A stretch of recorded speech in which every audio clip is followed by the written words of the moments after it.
The snow drifted gently onto the driveway as I parked my aging Honda Civic in front of my parents' house. Among the gleaming, high-end cars already lined up, mine looked almost comically out of place. My sister Victoria's Mercedes reflected the Christmas lights with showroom-level polish, a quiet reminder of how differently we'd chosen to live. At least, that's what she believed. I grabbed my overnight bag from the trunk and took a breath. Another holiday.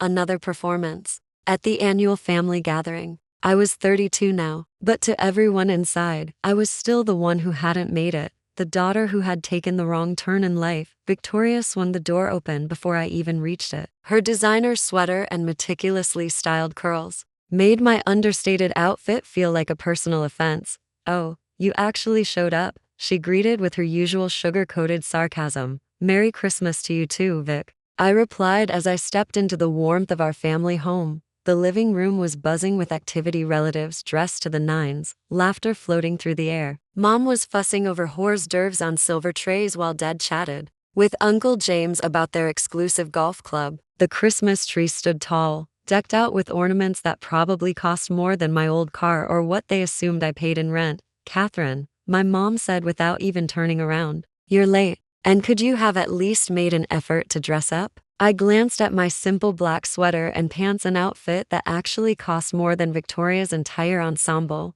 though you'd never guess thanks to the hidden labels. "Traffic was rough," I said, brushing past her comment. Victoria gave a smug glance at her diamond bracelet. "Well, we've run into a bit of a problem with the sleeping arrangements." Of course we had. There was always some issue that conveniently reminded me where I stood in the family pecking order. "Amanda's expecting," Mom chimed in, referring to my cousin, "so she's got the blue room. She needs her rest. And Mr. Harrison and his wife are in the green room," Victoria added, eyes gleaming. "You know, my boss." My lips twitched at that name. If only they knew the truth about Mr. Harrison. "So, where exactly am I supposed to sleep?" I asked, already dreading the answer. Victoria's grin widened, satisfaction painted across her face. "We cleared a spot in the garage. There's a cot out there with some blankets. Should be fine for you."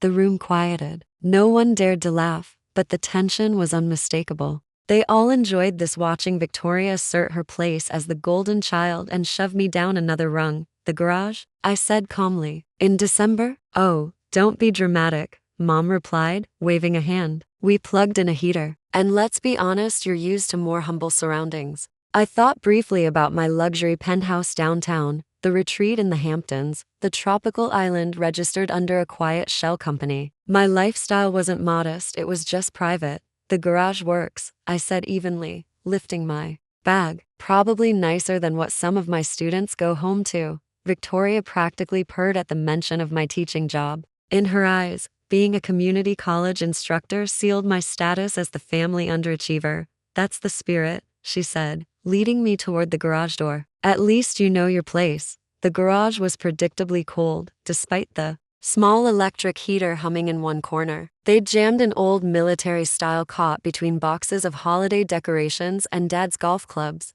A thin blanket was folded neatly at the foot, probably pulled from a forgotten closet shelf. "Dinner's at 7, Victoria said, her voice echoing off the concrete walls. "Try not to track any garage dirt back into the house." As the door clicked shut behind her, I set my bag down and took out my phone. 3 messages blinked on the screen, urgent emails from the board. Tomorrow's meeting couldn't wait, especially since Victoria's beloved boss would be presenting quarterly updates I had to approve. I smirked slightly as I typed out my replies. Mr. Harrison had spent the past month trying to get a meeting with the elusive CEO of Summit Enterprises, the quiet giant that had taken over his company last year. He had no idea she'd be sitting just a few feet from him tonight. At Christmas dinner, a message popped up from my assistant. "Harrison requested another meeting before tomorrow's board review. Want me to tell him you're unavailable?" I tapped back.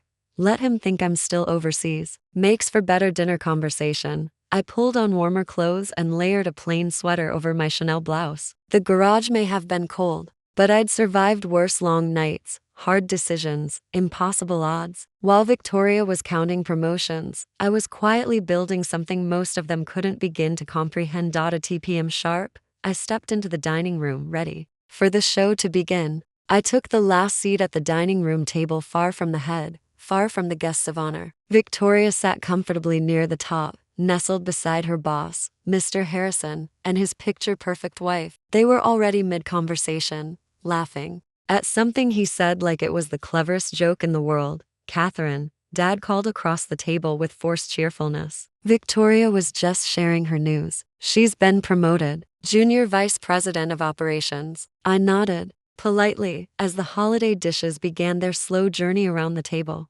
"That's great, Vic. Summit must really value your work." Mr. Harrison beamed. "She's one of our top performers. The merger with Summit has opened a lot of doors for people like Victoria." Mom practically sighed with satisfaction. "We were all so nervous when we heard that Summit Enterprises had acquired the company, but it's turned out for the best. Though no one seems to know much about Summit's CEO. Very secretive, isn't she?" Victoria leaned in as if preparing to unveil insider gossip. "Apparently she's some billionaire recluse. No one's even seen her in person. Rumors say she lives in London or maybe Tokyo. Either way, she's invisible." I sipped my wine, hiding my amusement behind the rim of the glass. If only they knew that the CEO they were speculating about was quietly chewing her salad at the end of the same table, banished to sleep beside a lawnmower and some dusty Christmas lights. Mr. Harrison chimed in, clearly proud of his proximity to company leadership. "They say she's a genius. Took over a dozen companies in the last few years. Built Summit from the ground up." Victoria rolled her eyes. "She can't be that brilliant if she's too afraid to show her face. Probably some spoiled heiress who stumbled into money." Right then, Mr. Harrison's phone buzzed. He glanced at the screen and the color drained from his face. "Excuse me," he muttered, stepping into the hall. His voice carried back to us clearly. "Yes. I know the meeting is tomorrow." "No, I haven't been able to reach her. I've tried. She's supposedly still in London." He returned moments later looking pale and uneasy. Still, Victoria was unfazed. She immediately launched into a story about a recent project. "I just reorganized our entire operations flow," she boasted. "Saved the company millions." I casually pulled out my phone under the table and opened the internal report. The truth was, Victoria's changes had been sloppy, inefficient. The cost overruns from her so-called optimization were already nearing $3 million. I'd flagged the issue 2 weeks ago, but I hadn't said a word. "Not yet." Mom passed me the wine again with a thin smile. "More, dear? Or maybe water's better, given your situation?" Victoria chuckled. "Yeah, Catherine, budget living and fine wine don't really go together." Mr. Harrison's phone buzzed again. This time he turned ghost white. I need to step out again." We all heard him in the hall. "Please, just 5 minutes with the CEO. I need her approval before tomorrow's presentation." I had asked my assistant to start sending him escalating emails, urgent notes leading into tomorrow's meeting. Was it petty? Maybe. But after years of smug superiority from Victoria and condescending nods from people like Mr. Harrison, I figured a little poetic discomfort was overdue.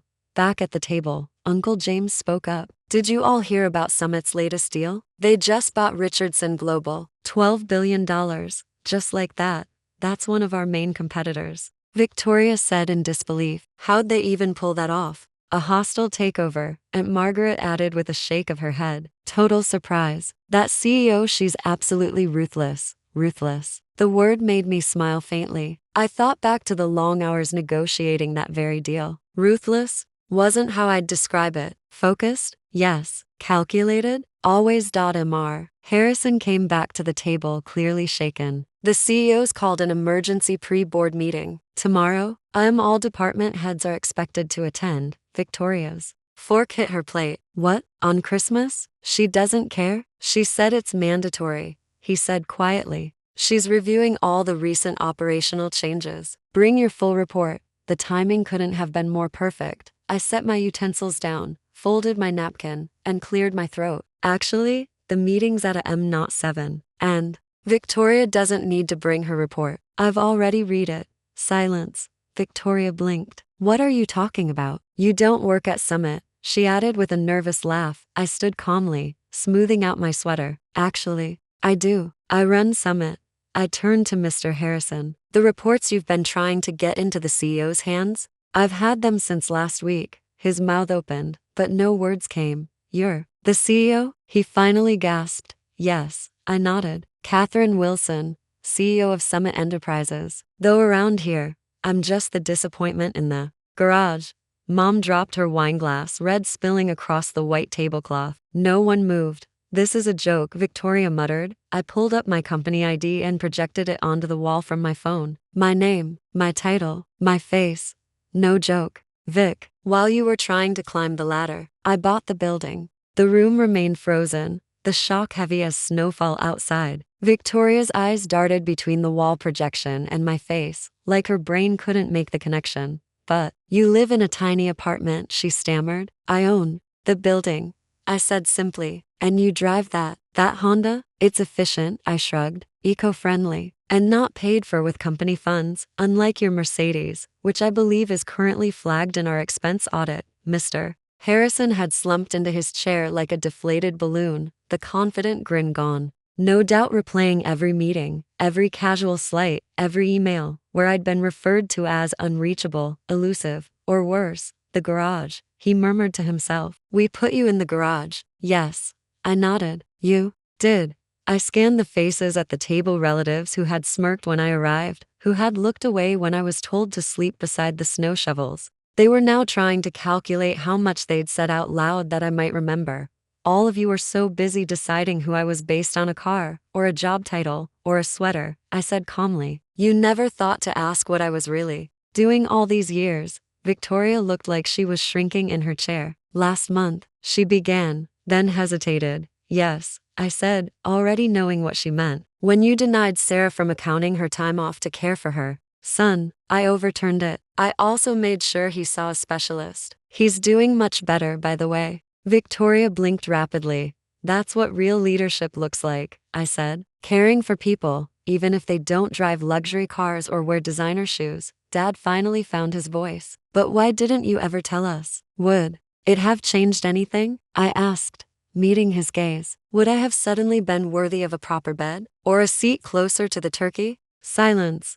You've all made it clear, year after year, that success is measured in status symbols, promotions, appearances. I chose a different path. I turned to Mr. Harrison. Tomorrow's board meeting is on. We'll be discussing a number of issues, among them, the operational restructuring that cost us nearly $3 million. Victoria's project. He looked like he might be sick. Understood. Victoria's voice was barely audible. Are you going to fire me? I paused, letting the question hang in the air. No, I said finally. I'm going to do what should have been done from the start, hold you accountable. This company doesn't tolerate incompetence disguised as confidence, or cruelty disguised as leadership. I gathered my things. My bag, still slightly dusty from the garage floor, now seemed strangely symbolic. I'll be staying elsewhere. Tonight, I added. The Four Seasons has a suite available. I believe I own that property too.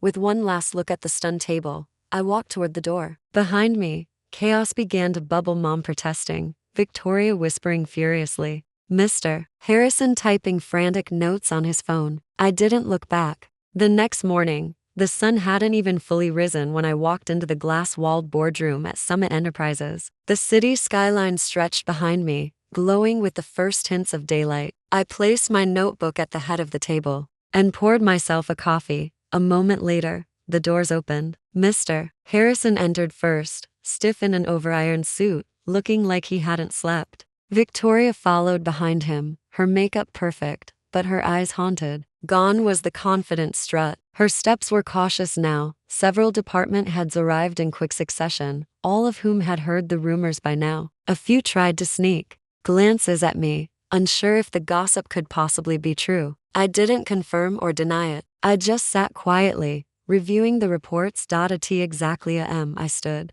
The room hushed immediately. Before we begin, I said, voice steady, I want to take a moment to talk about culture, about what kind of company we are, and what kind of leadership we value. Chairs shifted slightly. Pens hovered above notepads. Over the past year, I continued, we've made great strides in innovation, acquisition, and market positioning. But what concerns me more than numbers is how we treat people internally and externally. I glanced down at my notes, then looked directly at Victoria. Leaders who cut corners, silence feedback, and prioritize ego over impact may see short-term wins, but they cost us long-term value, sometimes millions of dollars, as this report outlines. I slid the packet across the table to Mr. Harrison. He flinched as if it might bite. Victoria, I said, turning to my sister, your restructuring plan caused operational confusion, duplicated efforts, and led to the loss of 2 major clients. You reported cost savings. You didn't mention the hidden expenses. Victoria looked like she wanted to melt into her chair.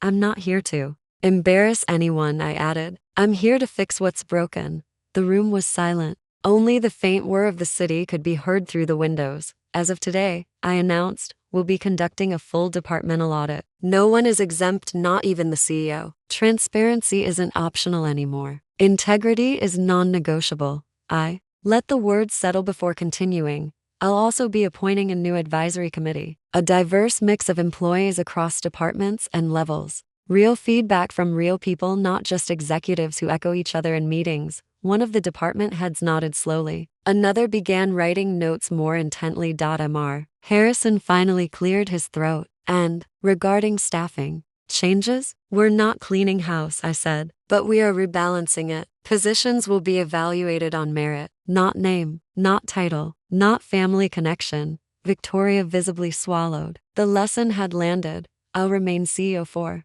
now, I said, but my goal isn't control, it's correction. We've lost sight of our values. It's time to refocus. Then, addressing the room one last time, if any of you are uncomfortable with accountability, collaboration, or humility, this is your chance to step aside. Otherwise, welcome to the new era of Summit Enterprises. A pause. No one moved. Then, one by one, heads nodded, not just out of obligation but understanding. The temperature of the room had changed. The hierarchy was being rewritten. I sat down slowly and took another sip of my coffee. The meeting moved on to quarterly numbers. But everyone knew what had just happened. The power shift was complete, and it had come not with shouting, but with quiet, undeniable authority. That afternoon, as the board meeting wrapped up, I stood quietly at the window in my office, looking out over the city. I had once walked through in second-hand shoes and borrowed confidence. Now, every skyscraper felt like it echoed with the steps I had taken to get here, quiet, determined, and unnoticed until it was too late to be ignored. My phone buzzed again, another message from Victoria. Can we talk? It read.